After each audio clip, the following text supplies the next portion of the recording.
Hey guys, welcome back. And today I'm going to be reviewing an old pay-per-view, and I'm going to get back into doing this. I had this written down for such a long time, and I never really got um, to do it. For some reason, I just put it aside and never did it. And I watched it like a long time ago. So if my knowledge on it is not that much, um, excuse excuse it, please. But yeah, I watched this a long time ago, and it's WCW Starrcade 1983. But I did write it down. I got notes because I have to because I would never remember all these names, especially this one because it's um, Starrcade like Legends Reunion or whatever I think. But I didn't write it down what they called it, but it was Starrcade. Some of these times they had like legends on there, and they would have them with people and wrestle and stuff like that. And they started to do this, and I think it was before they had, I think in '94 or '93 they had something, and I think I have that written down somewhere too. Um, but I think this is the one that started it, and they had a Legends reunion and had people on it. So I would never remember all these names. No way.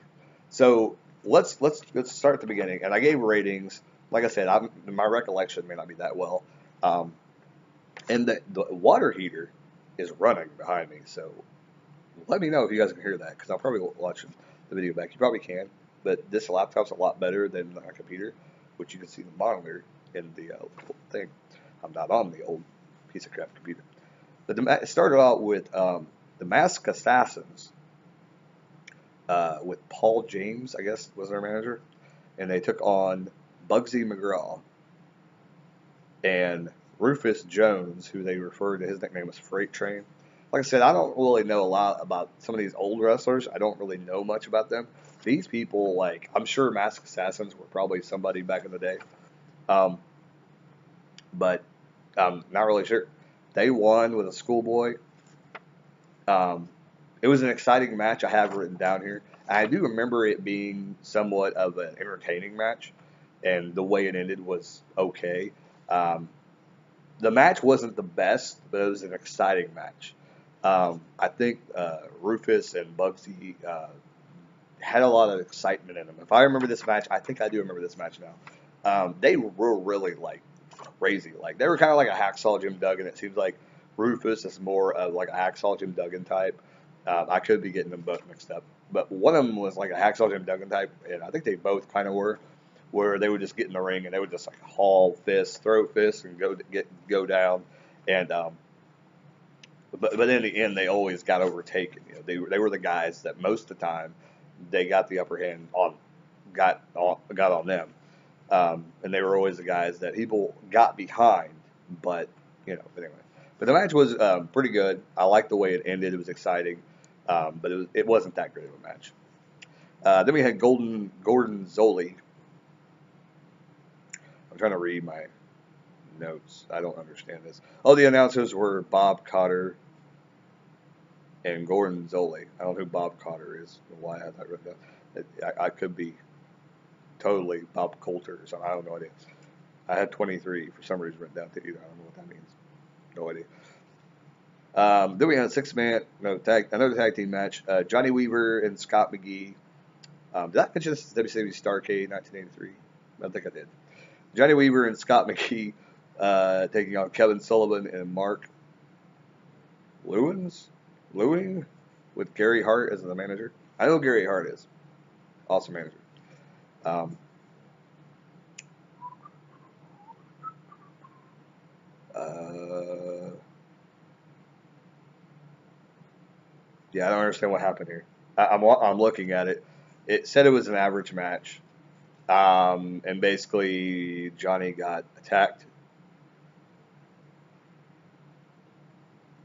I think they attacked Johnny and cut Scott open, wide open or something. It says Angela Moscow. I don't know. I don't know what happened there. But it was a decent match. I do remember how the matches went, and I gave ratings. So the match was pretty good.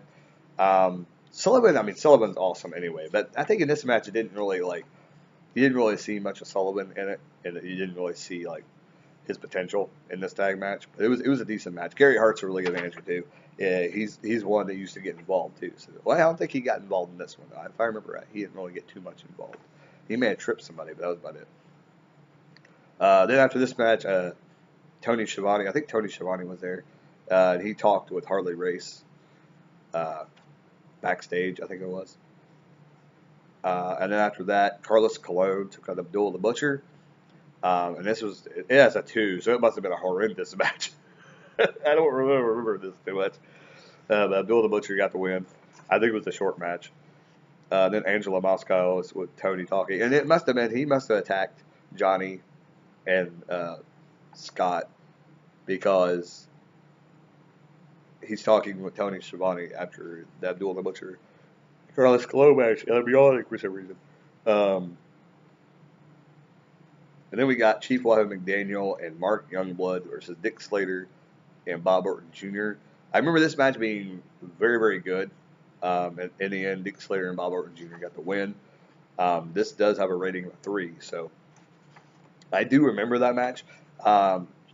Chief Wahoo McDaniel, he looked great for his age. He looked dang good, and you just tell, like, some of these old wrestlers that still had it back in '83, like, they still had it, man, and they were past the time where they should have been wrestling.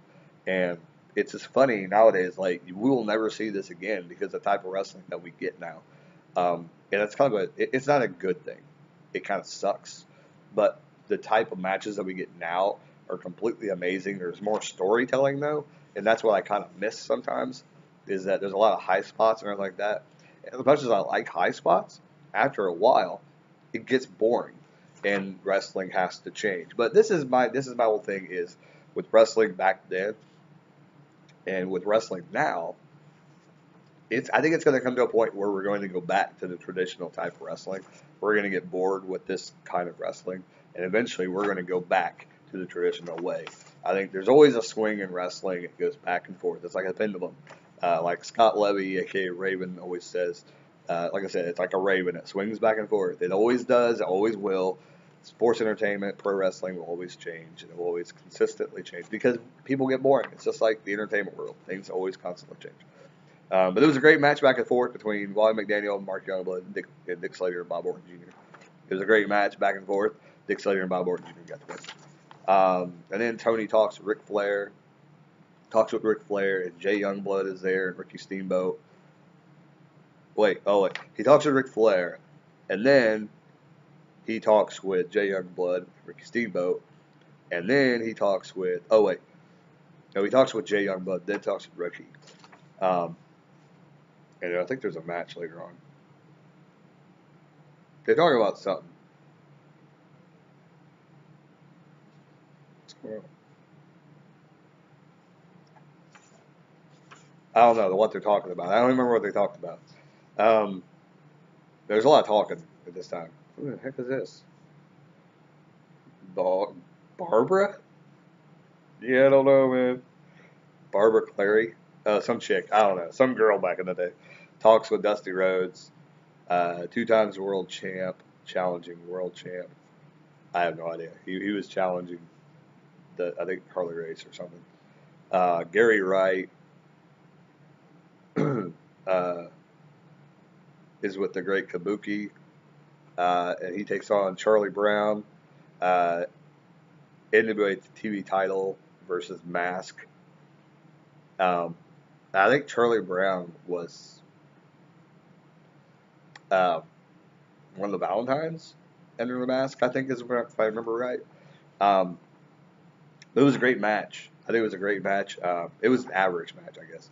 But Charlie Brown got the win. Charlie Brown, I'm pretty sure, was one of the Valentine, Johnny Valentine or something like that. I think that's who it was. And it was like one of those things where it was like super obvious that that's who it was. One of those times where they wore a mask for no reason. But Charlie Brown won, and I think he got the belt. So I don't know what happened there. I have no idea. Probably more happened after this pay-per-view. So if I watch the one after this, I'll probably find out. And then Tony talked with Bob Orton Jr., Dick Slater, about the Harley Flair match. Then Harley comments. They were talking about, I guess, Flair. And this is what I don't see. Am I missing a page here where they actually use bull wrestling?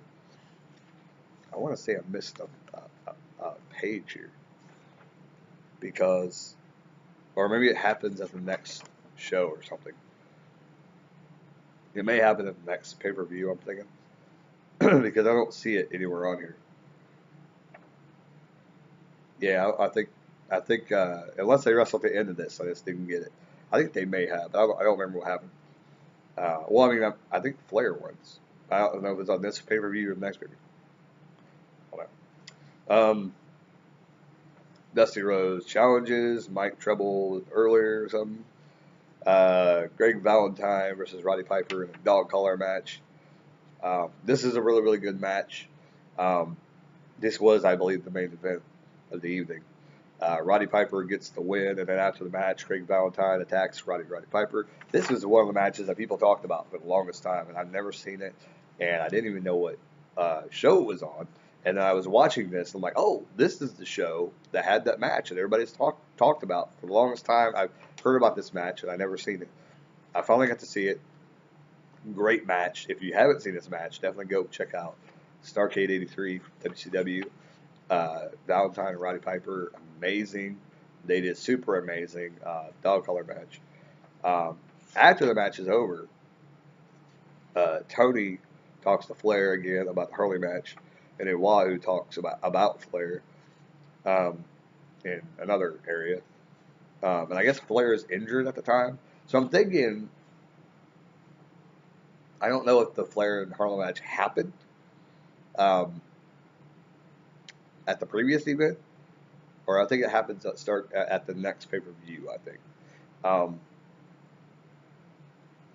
I don't really know. But it seems to be Flair was injured. He's getting ready to face Harley for the belt, but Dusty's facing him in the interim before it happened. I don't know. I'm confused about what was going on there. There's a lot of confusing things going on in this interview, a lot of talking, and it was really surprising. Like, I thought I was watching an episode of Monday Night Raw for a while there. But going back to the Valentine and Roddy Piper, I always loved Greg David Valentine because he could wrestle. And he went times during the 90s, like him and Ronnie Garvin.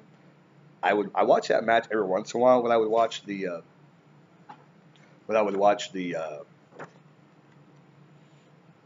there we go. When I would watch the Royal Rumble 1990, I would always sometimes skip through it, but every once in a while I'd watch it because I'm not going to wrestle like no other. And Ronnie Garvin can wrestle too, but we're mainly focusing on Valentine and Piper. Valentine is always a great wrestler in any match. Even like I seen a match, I think at the end of WCW, he was still wrestling. I believe they dragged his ass out, and I think they did it on Raw one night. I thought like one year he came out and was wrestling for some reason. I don't know why. Maybe he was going to the Hall of Fame or going to the Hall of Fame the year before. I have no idea. But I remember him coming out and wrestling on one of the shows on Nitro or Raw when he was like up there and he was still wrestling. And I'm like, dude, this guy can still go, man. Like, he's not that bad. And I think he was like in his 60s then. So the guy could go. I mean, back in the day, he was really, really good. And people have not checked out anything of Greg David Valentine. It's something you need to go check out on the network. Definitely worth checking out. And Roddy Piper, do I need to say anymore? This guy, one of the best talkers of that era. You know, he was super good. He was super over as a heel, as a babyface. He could be either one. He was probably one of those tweeners before there was tweeners, and that's the thing. Like, I think some people like Flair, to me, was always a tweener because some people would always love him or love to hate him. But when you love to hate him, that's what I call a tweener, is the guys that people love to watch, no matter what, whether they were good or bad, because people respected their work. And I think Roddy Piper was always that guy. Like, even when he was facing Bret Hart, which that was kind of like, both of them were tweeners at that time because they're both taking shots at each other during that match. But back in the day, like, he was still, like, you could tell how good he was back then. And he was putting it all out there. His promos were good. His matches were good. I don't think he's a guy, though. Here's my thing about Piper. He was so good, but he's kind of like, and people are going to hate me for saying this, he's kind of like Roman Reigns, where if you put him in the ring with the wrong guy, it could be bad. Like, I could see him going in the ring with, like, Abdullah the Butcher, and it may be a good match, but it wouldn't be as good as putting him in with Greg Valentine, putting him with Ric Flair. It wouldn't be that kind of a match. And even going back and watch, and I remember watching a long time ago the Piper and Flair match in WCW in the mid '90s. It wasn't that good, and the reason was I think that Flair and Piper they click, but I don't think they clicked as much as Piper and somebody else. Because Flair is a technician. He is a technician. He can wrestle. I will tell you that. But sometimes Flair is not that technician. If something is bothering him on his body, and I think if he's not in 100%, and I don't think that he was in 100% in the mid '90s. I just don't think during that time, some of those matches, it seems like he got a little lazy, and he wasn't like the top of his game. It wasn't like that. So that's all I have written down. So WCW Starrcade 1983, definitely worth checking out. If you want to go back and see people you've never seen in your life, check it out. A lot of people you've never seen, you've never heard of. And that's me, man. I know a lot of wrestling. I've heard a lot about these people, but I had never seen them. So it was interesting to go back and watch the footage and everything like that.